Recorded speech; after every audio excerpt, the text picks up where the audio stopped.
10 जनवरी 2026 की ये बात है। सहारनपुर से चलकर एक ट्रेन जो कि हरिद्वार की तरफ जा रही थी, उसी ट्रेन के अंदर एक लड़का बैठा हुआ था।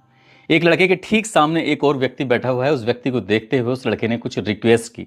रिक्वेस्ट करते हुए कहा कि मुझे आपका फ़ोन चाहिए, मुझे बहुत ज़रूरी बातचीत करनी है। जैसे ही उस व्यक्ति ने कहा कि तुम्हारे पास अपना कोई फ़ोन नहीं है क्या, तुम अपने से बातचीत कर लो या किसी और से मदद मांग लो, मैं तो फ़ोन नहीं दूंगा। लेकिन लड़के ने जब बार बार रिक्वेस्ट की, आखिरकार उस व्यक्ति का दिल पसीज जाता है और वो अपना फ़ोन दे देता है। जैसे ही वो लड़का उनका फ़ोन लेता है, फ़ोन लेने के बाद वो नंबर लगाता है और वो नंबर लगता है उत्तर प्रदेश के ज़िला मेरठ का थाना सरदना लगता है और सरदना थाना क्षेत्र का एक गांव लगता है कपसाड़।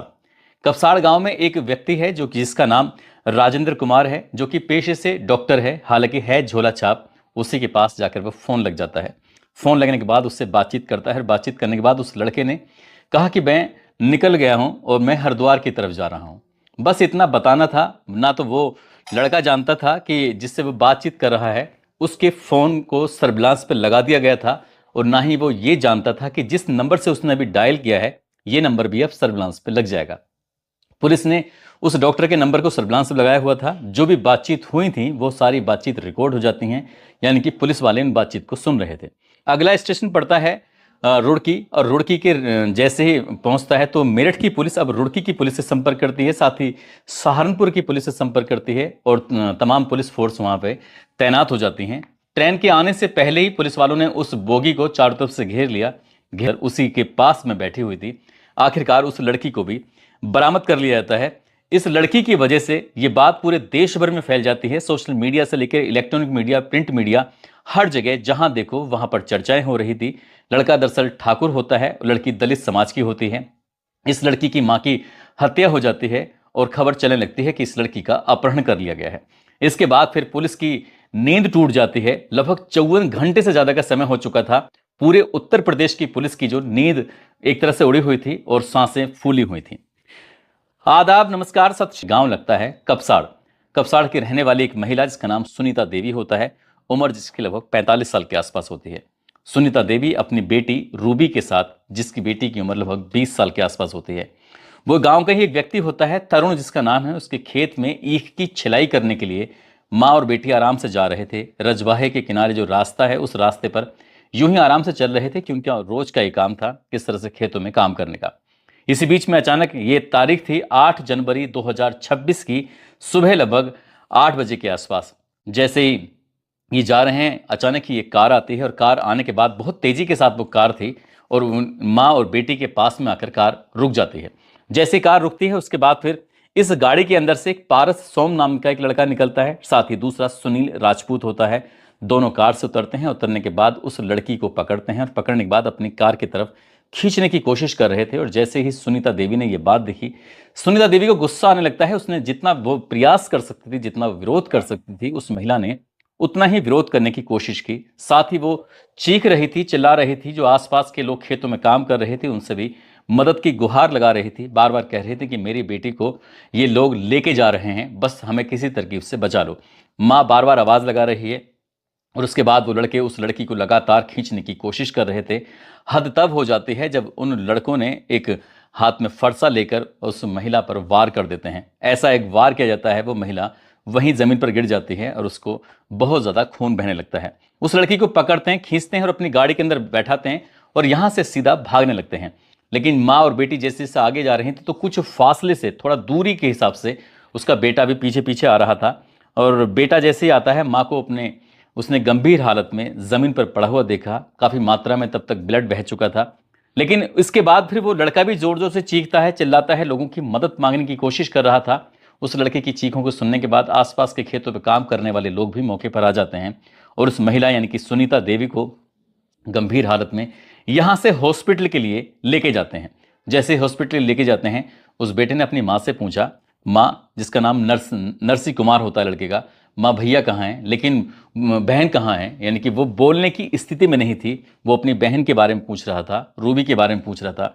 बस इतना ही बता पाए कि रूबी को फला फला लेके चले गए हैं और मुझे उन्होंने ही मार दिया है। इस तरह का बेटे को जब माँ ने बयान दिया, माँ को आखिरकार हॉस्पिटल लेके जाते हैं, जो मोदीपुरम का हॉस्पिटल है, वहाँ जाकर एडमिट कराते हैं।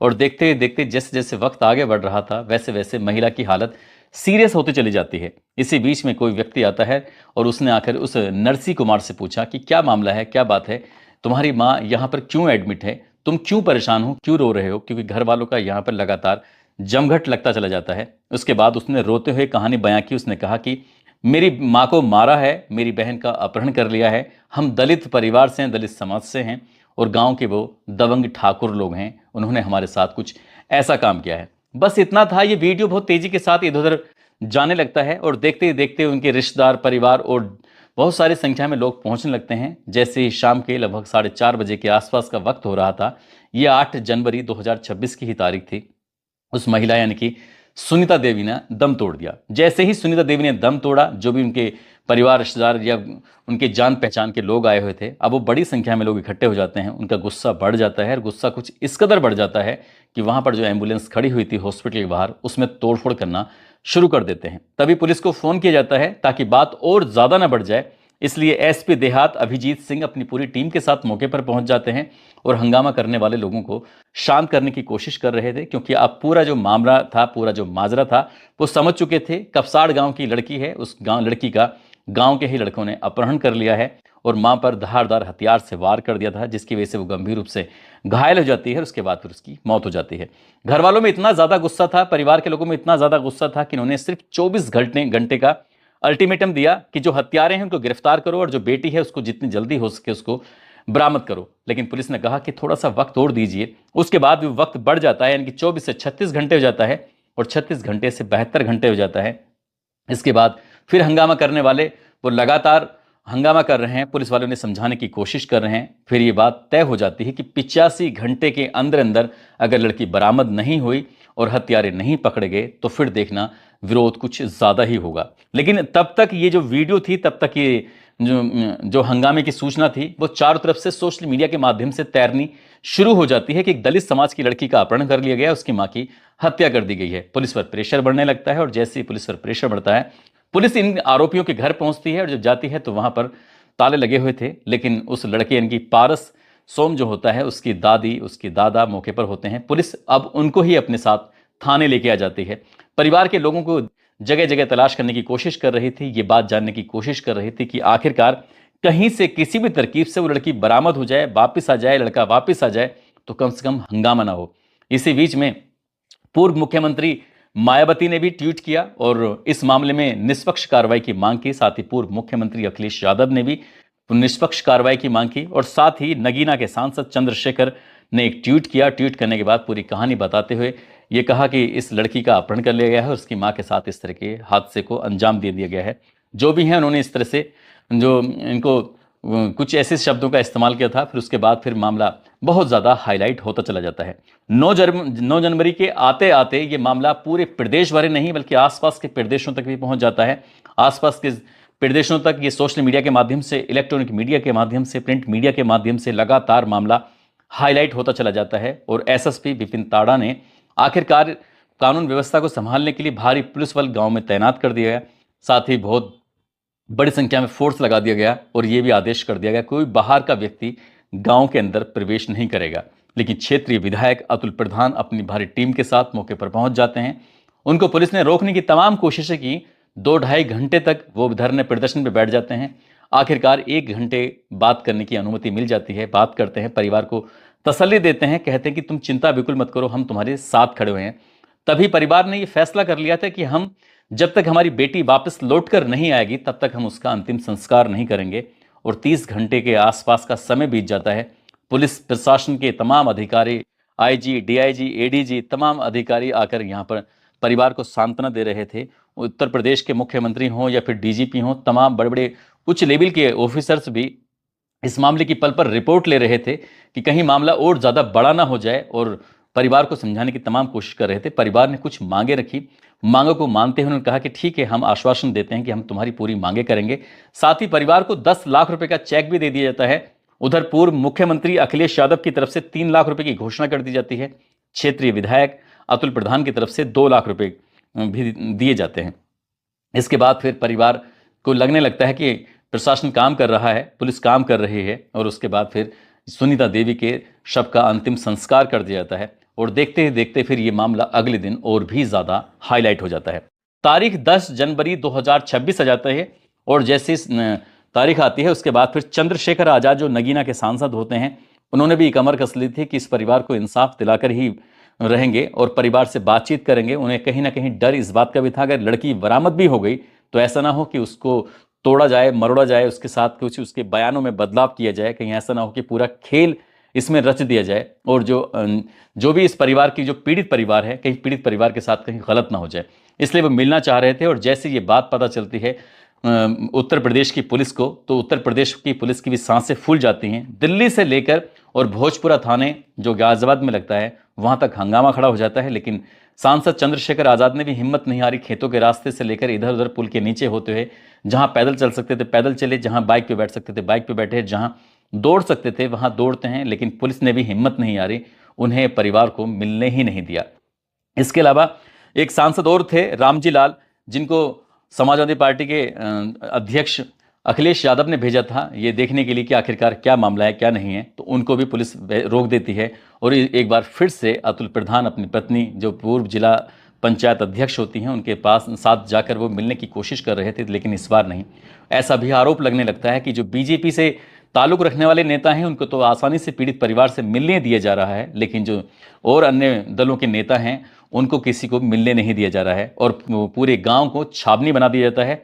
2.5 किलोमीटर पहले ही बैरिकेडिंग कर दिया जाता है ताकि कोई गांव के अंदर प्रवेश न कर सके। अब लगातार पुलिस और प्रशासन पर दबाव बढ़ रहा था, ना तो लड़की बरामद हो रही थी और ना ही लड़का कहीं मिल रहा था। ऐसे ही करते करते वक्त आगे बढ़ रहा था। उधर जो लड़का होता है जो उस लड़की को लेकर अपने साथ गया है, सबसे पहले वो मुजफ्फरनगर के खतौली पहुंच जाता है। खतौली से 8 जनवरी को ही वो दिल्ली पहुंचता है, एक होटल में रुकता है और वहां से निकलने के बाद सीधा गुरुग्राम पहुंच जाता है। गुरुग्राम में वो एक रात अपने किसी दोस्त के यहाँ पर रुकता है। गुरुग्राम से वो सहारनपुर की तरफ जाता है। सहारनपुर में गाँव होता है टपरी, टपरी गांव में शायद बताया जाता है कि वो अपनी बहन के पास रुका था, लेकिन उसे लग रहा था कि लगातार अभी स्थिति बिगड़ती चली जा रही है। शायद वो भी किसी न किसी माध्यम से सोशल मीडिया पर और अन्य माध्यमों से जहां से खबर लगातार लोगों तक पहुंच रही थी वहां तक वो भी जानने की कोशिश कर रहा था। उसे लगने लगता है कि मामला लगातार बढ़ता चला जाता है। इसलिए वो सहारनपुर से चलकर जो हरिद्वार के लिए ट्रेन जाती है 10 जनवरी 2026 की ये बात है, उसने लगभग शाम के आसपास फ़ोन किया था। इसी बीच में जैसे ही गांव के एक व्यक्ति के पास फ़ोन पहुंचता है, उसका नंबर पहले से ही सर्विलांस पे लगा हुआ था। पुलिस सक्रिय हो जाती है और सक्रिय होने के बाद शाम के लगभग 6:30 बजे के आसपास का वक्त हो रहा था। रुड़की के रेलवे स्टेशन पर जैसी वो ट्रेन आकर रुकती है तो पहले से ही वो पूरा स्टेशन छावनी के रूप में तब्दील हो जाता है। आखिरकार उस ट्रेन में जहां जिस बोगी में वो लड़का बैठा हुआ था, जिस नंबर से उसने फ़ोन किया था, उस नंबर को भी तत्काल ही सर्विलांस में लगा दिया जाता है ताकि उसकी भी लोकेशन आती रहे, कहाँ जा रहा है कहाँ नहीं जा रहा है, ताकि उस व्यक्ति से भी पूछा जा सके कि आखिरकार उसने ये फ़ोन क्यों किया है, कैसे किया है, तमाम जो सवाल थे पुलिस के।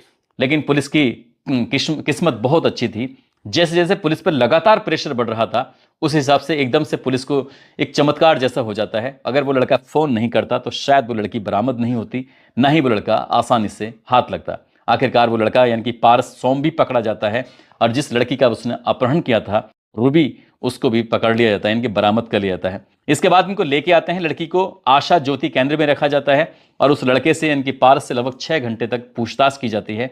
उसके बाद फिर मीडिया में ये बयान चलने लगता है कि 11 जनवरी 2026 को कोर्ट में बयान होंगे और उस लड़के को कोर्ट में हाजिर किया जाएगा, पेश किया जाएगा। लड़की के जब बयान होते हैं तो वो इतने गोपनीय तरीके से कर लिए जाते हैं कि मीडिया को इस बात की भनक तक नहीं लग पाती।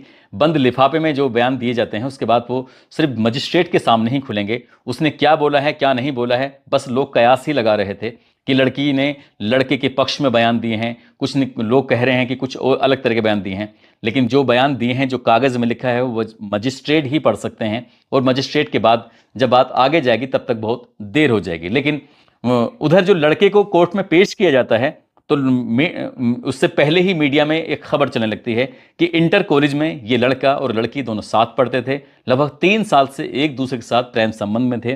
परिवार में शायद लड़की की माँ को इस बात पर एतराज़ था, वो नहीं चाहती थी कि इस लड़के से उसकी शादी हो या उसके पास जाए या करीब जाए, लेकिन लड़का जिद पर अड़ जाता है। ऐसी भी जानकारी मिलने लगती है कि कई साल पहले उस लड़के ने अपने पिता पर ही चाकू से हमला कर दिया था। जिद्दी स्वभाव का था, उसने जो पाने की चाहत रख लिया करता था, फिर चाहे कोई कितना ही मना क्यों ना करे, लेकिन वो अपनी जिद के आगे किसी को आने नहीं देता था। यही कारण था कि उसने उसकी मां पर हमला किया और हमला करने के बाद उस लड़की को अपने साथ लेकर चला जाता है। हालांकि जब कोर्ट में जज के सामने उसे पेश किया जाता है तो उसे उसका नाम पूछा जाता है, उसका पता पूछा जाता है, उसके बारे में पूछा जाता है।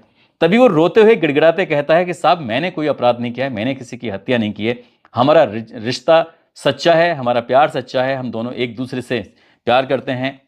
लड़की अपनी मर्जी से मेरे साथ गई थी, भले ही चाहे वो लड़का कुछ भी कह रहा है, लेकिन जो लड़की बयान देगी उन्हीं पर ही पूरा दारोमदार टिका रहेगा। अब लड़की क्या कह रही है क्या नहीं कह रही है वो एक बंद लिफाफे में पहुंच चुका है। लेकिन जैसे ही मामला बहुत ज़्यादा हाईलाइट हो गया था, इनकी गिरफ्तारी, इनकी लड़के के गिरफ्तार होने के बाद ये मामला उतनी ही जल्दी ठंडा हो जाएगा। और उसके बाद भले ही चाहे ये लड़का कितनी भी अपने बारे में सफाई देने की कोशिश करे, लेकिन अपहरण का जो मुकदमा है इस पर चलेगा, और साथ ही जिसने हत्या का मुकदमा है इस पर वो भी चलेगा। जो भी इसके साथ थे, चाहे वो सुनील राजपूत हो या अन्य और दो बताए जाते हैं वो भी हो, उनकी जिंदगी भी अब इतनी आसान नहीं है जितनी आसान लग रही है, भले चाहे लड़की इसके पक्ष में ही क्यों ना खड़ी हो जाए। लेकिन जो चंद्रशेखर आज़ाद ने मीडिया में आकर बयान दिया, उसने कहा कि मैं बार बार इस परिवार से इसलिए मिलना चाहता था, मैं उस बेटी से इसलिए मिलना चाहता था ताकि कोई उसको डरा के धमका कर उस अपने जैसे बयान ना दिले, ताकि वो अपनी मजबूती से जो परिवार के लोगों के साथ हुआ है वो ईमानदारी से बयान दे।